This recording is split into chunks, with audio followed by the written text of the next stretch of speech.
So hello guys welcome to my channel new ब्लगमा सबैजनालाई स्वागत गर्दछु। आज नयाँ दिनको सुरुवात भइसक्यो किनभने मैले आज फेरि ब्लग बनाउन लाएँ। उठेर चिया खाएर टिका लाएर यसो बुक हेरेर बसेको अल्छी लाग्यो।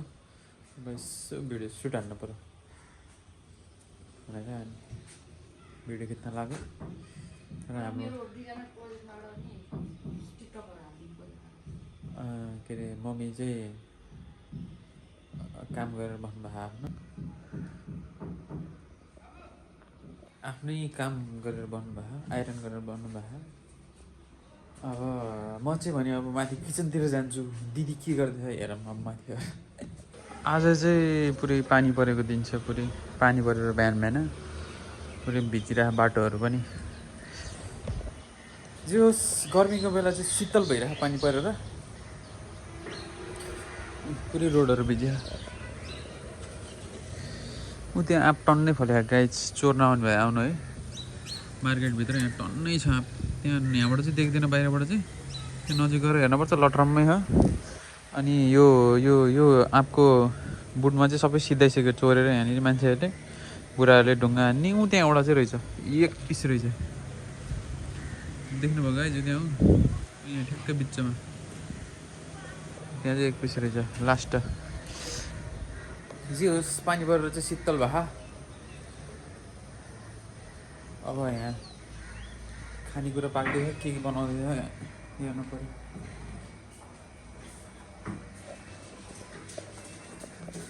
हाम्रो दिदीले खानेकुरा बनाउँछ नि उसले त के बनाउनु लाग्यो आज पानी परेको दिनमा मटन खाने रे त्यही भएर मटन पाल्दैछ। यो चाहिँ के हो मासुमा हाल्ने मसला चटनी नबनाउने के को हरियो खुर्सानी थिच्छ कि हरियो खुर्सानी थिच्ला भन्दा अब खाना पाक्दै हो हाम्रो। आज पानी परेको भएर चाहिँ मटन खाना पाक्दैछ त्यही भएर अब एकछिनमा अब खाना खानुपर्छ।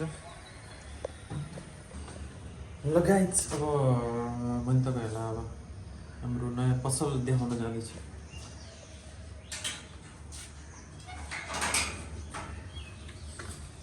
हाम्रो नयाँ पसल चाहिँ हालचालै रेडी भयो। मम्मी फेरि तलाउनु भएको छ। यो चाहिँ हाम्रो पसल हो गाइज।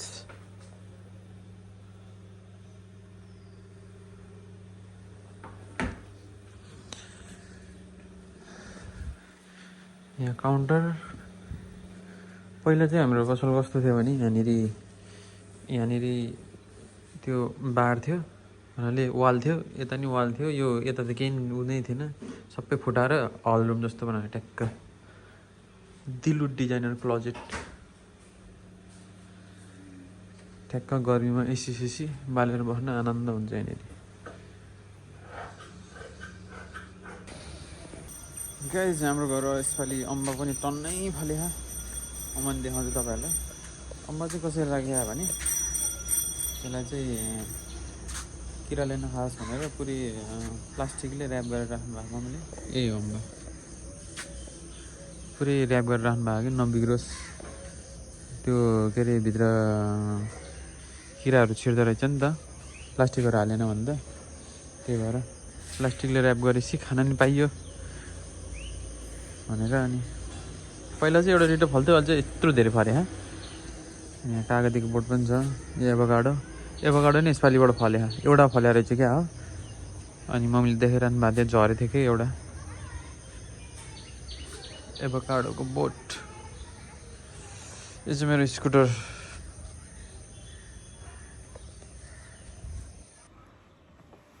गाइज के अब अहिले हाम्रो नेपालमा चाहिँ के भइरह भने मैले खासै यस्तो यो न्युजहरू चाहिँ भन्नाले खासै रुचाउँदिनँ कि हेर्दिनँ बानी नभएर। अहिले चाहिँ हल्का फुल्का यताउति हेरेर हुन्छु भनौँ न, यताउति के भइरहेको भनेर चाहिँ यसो हेरेर हुन्छु कोही बेला। त्यही हिजो चाहिँ बजेट पारित भएछ 83-84 को। अनि अब हाम्रो नेपालमा चाहिँ के रुल्सहरू आउला भन्नाले अब यो बजेट सम्बन्धी मैले थाहा पाएको अनुसार चाहिँ नेपाली कर्मचारी यो सरकारी कर्मचारीहरूलाई चाहिँ 40,000 भन्दा बढी स्यालेरी अनि 1 लाख भन्दा बढी पनि स्यालेरी हुन्छ अरे अब नेपाली सरकारी कर्मचारीहरूको। अनि त्यसपछि अर्को कुरा चाहिँ हाम्रो स्पोर्ट्समा पनि अब राम्रो चेन्जेस ल्यायो, त्यो खासै राम्रोसँग पढाएको छैन मैले। अनि अर्को कुरा चाहिँ के हो भने नर्सहरूको यो नाइट ड्युटीहरू गर्छ नि, नर्सहरूको नाइट ड्युटी गरेको बाबत चाहिँ उनीहरूलाई चाहिँ डबल स्यालेरी दिने रे। फेरि अर्को कुरा पनि हाम्रो अहिले नेपाली पनि युएफसीमा सेमी फाइनलमा गएको, उसको नाम चाहिँ रविन्द्र दन्त हाम्रो अहिले चाहिँ एकदम हाइपमा आइरह अलिकति भनौँ न यो फाइटिङमा MMA अनि त्यसपछि यो युएफसी फाइटरहरू हुन्छ नि, जस्तै त्योमा चाहिँ अब अगाडि बढिरहेको नेपाल पनि हाम्रो। अहिले चाहिँ हालमुहाल चाहिँ हाम्रो रविन्द्र दन्तले चाहिँ फिलिपियन फाइटर किम्बर्ट एलिन्टोजनलाई चाहिँ डिफिट गरेर सेमी फाइनलमा पुगेको पहिलो नेपाली हो हाम्रो चाहिँ। युएफसीको सेमी फाइनलमा पुगेको पहिलो नेपाली चाहिँ फर्स्ट हाम्रो रविन्द्र दन्त चाहिँ। गाइज के गर्दै हुनुहुन्छ? खाजा खानुभयो? अहिले दिउँसोको बढी लागेन, फेरि कति बज्यो अहिले टाइम? अहिले 4 बज्न लाग्यो लगभग। मैले चाहिँ भने अब के खाम भयो, अहिले फेरि 5-6 बजीतिर रनको भोक लाग्छ, त्यही भएर। अनि अहिले चाहिँ भने मैले चिया र बिस्कुट खाने निर्णय गरेँ, त्यही भएर मैले खजुरीको बिस्किट्स लिएर आएको। खजुरीको बिस्किट्स र विदाउट सुगर हालेर खान मजा आउँछ। उनीहरूले चाहिँ अलिअलि भयो नि सुगर खाने रे, अलिअलि सुगर नहाले नि हुन्न भनेर भनेको मैले। मर्दैन हामी रे सुगर नखाएर, मान्छे मर्ने रे भन्ने कुरा पहिलोचोटि थाहा पाएँ मैले।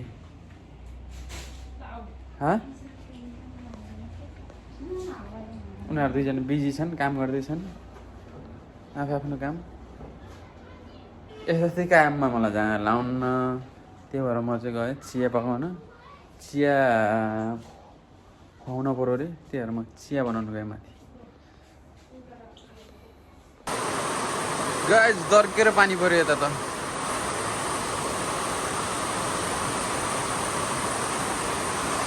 एक्कासी झर्रै पानी पऱ्यो यता त।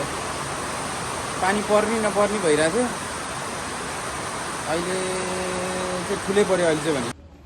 ल गाइस चिया बनाएर ल्याएँ मैले, कृपया खाना आइदिनु होला। त्यही गलो माथिबाट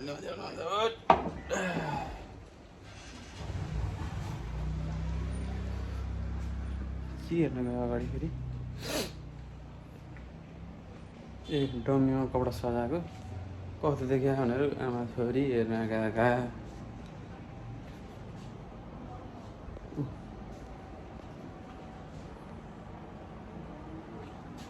डमीमा कपडा लगाइदियो, आमा छोरी कपडा हेर्न गएका बाहिरबाट।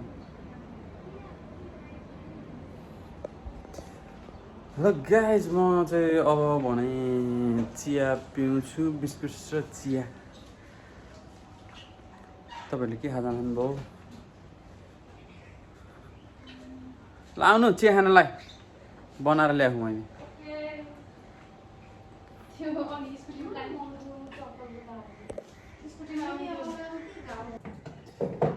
लगाइ चिया र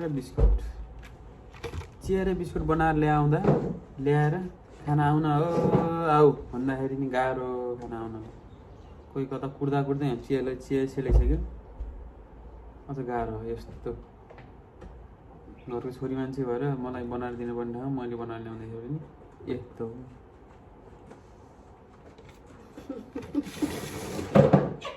I'm busy. Cheers. यस्तो भन्नुहुन्न नि सबैजनाले एकै टाइमले काम गर्नुपर्छ सबै कुरो पहाड हुन्छ चिनी छैन त हालेको हो त तर यति चियापत्ती हेर्नु मम्मीलाई 2टा वर्षलाई 2टा मलाई चाहिँ 8वटा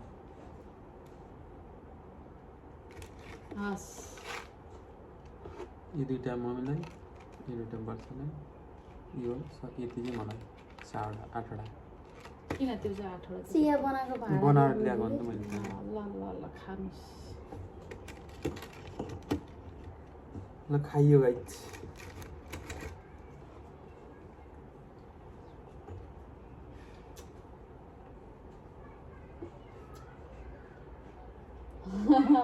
म भित्र हानि उता स्टाइलिस बनाएर खानु ठिक रहेछ नि बिस्कुट गुल्डे होइन हो भाइ गुल्ले छ मैले नाना घाटा खाएको थिएँ कि त्यही भएर पत्ता मारे मरेन घटमा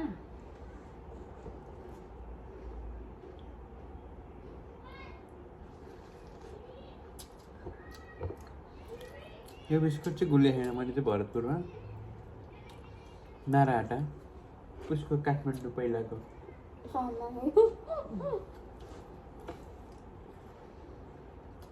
चिया दरबारमा एमबिए चायमा खाएको थिएँ त्यहाँबाट जानकारी भयो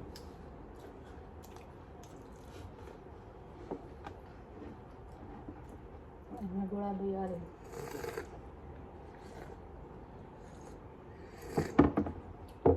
ल एउटा थपिदियो अलिक चिकन पिस थपिदिए ती 3टा खानु त्यो त अलि हजम भएन नि बाबु तीनटा औधी हजुरले पनि काम अलिक धेरै हुन हामी थोरै गर्छ है 5वटा काम हुँदै हामीलाई 2टा यस्तो हुन सक्छ नि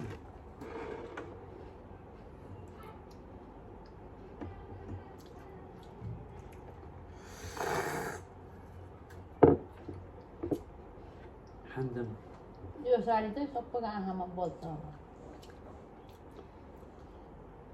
पसलकै चिन्ता गाइस उनीहरूलाई मैले चाहिँ भ्लग बन्द गरिदिएँ अब गरिदिनुहोस् गाइस म चाहिँ अब घर खाना खाएँ खाना खाएर चाहिँ अनि के गरौँ भयो खाना खाएपछि चाहिँ केही न केही चाहिँ अब गुलियो यताउति खान मन लाग्ने कि त्यही भएर अनि यसो चिया खान आएको चिया खाने ठाउँ देखाउँछु तपाईँहरूलाई यस्तो दामी नयाँ ओपन भएको हो